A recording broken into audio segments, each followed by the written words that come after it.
নমস্কার বন্ধুরা, সবাইকে গোপোষণা চ্যানেলে সুস্বাগত। 1 ডিসেম্বর সোমবার হচ্ছে গীতা জয়ন্তী। এই যে ধর্মগ্রন্থ শ্রীমদ্ ভাগবত গীতার জন্মদিন, কারণ এই দিনেই কুরুক্ষেত্রে কৌরব এবং পাণ্ডবদের মধ্যে যুদ্ধের সূচনা হয়েছিল। শ্রীকৃষ্ণ যে অর্জুনকে যে উপদেশ দিয়েছিলেন, শ্রীকৃষ্ণ শুধু অর্জুনকে উপদেশ দেননি, তিনি জনগণ আমাদের প্রতি সকলের প্রতি এই উপদেশ দিয়েছেন। সেটি হলেন শ্রীমদ্ ভাগবত গীতা।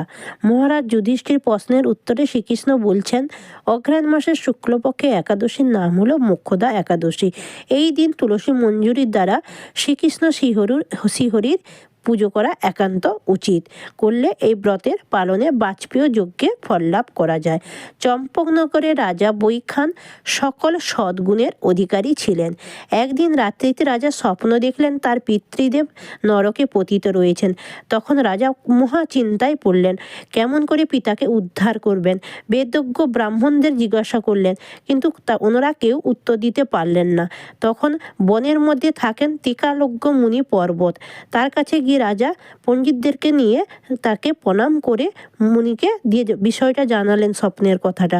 পর্বত ঋষি ধ্যানযোগে সকল অবগত হয়ে বলিলেন, হে রাজন, তোমার পিতা পূর্বে জন্মে অতিশয় কামাচারী হওয়ার জন্য এইভাবে অধোগতি হয়েছেন। অঘ্রাণ মাসের শুক্লপক্ষে মোক্ষদা একাদশীতে স্বগোষ্ঠীর সকলে উপবাস থেকে ব্রত পালন করবেন, আর এই পুণ্যফল আপনার পিতাকে প্রদান করবেন।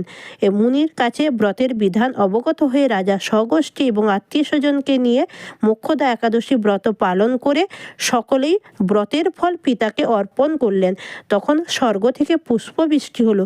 রাজাকে তার পিতৃগণ আশীর্বাদ করলেন, তিনি স্বর্গে গমন করলেন। হে রাজন, এইভাবে যিনি মোক্ষদা একাদশী ব্রত পালন করবেন, তিনি সর্বপাপ হতে নিষ্কৃতি লাভ করে অন্তিমে মোক্ষধামে গমন করবেন। এই ব্রত আমার খুব অতি প্রিয়।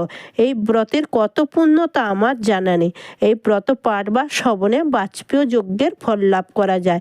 এই মোক্ষদা একাদশী তিথিতে কুরুক্ষেত্রে এবং কৌরব পাণ্ডবদের মধ্যে যুদ্ধে আরম্ভ বা সূচনা হয়েছিল। এই দিন অবশ্যই গীতা পাঠ করা একান্ত উচিত এবং ধর্মগ্রন্থ গীতা দান করা উচিত। এবং বন্ধুরা, এই গীতার সম্পর্কে আলোচনা, ভাগবত পাঠ করা একান্ত উচিত।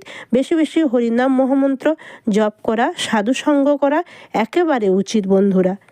এই দিন বন্ধুরা অবশ্যই 3টে বা 5টে বা 1টি গীতা অবশ্যই আত্মীয়দের মধ্যে বা বন্ধুবান্ধবের মধ্যে উদ্দেশ্যে দান করবে। গীতাকে অবশ্যই এই দিন দান করা উচিত এবং গীতা ধর্মগ্রন্থ থেকে পুজো করা উচিত।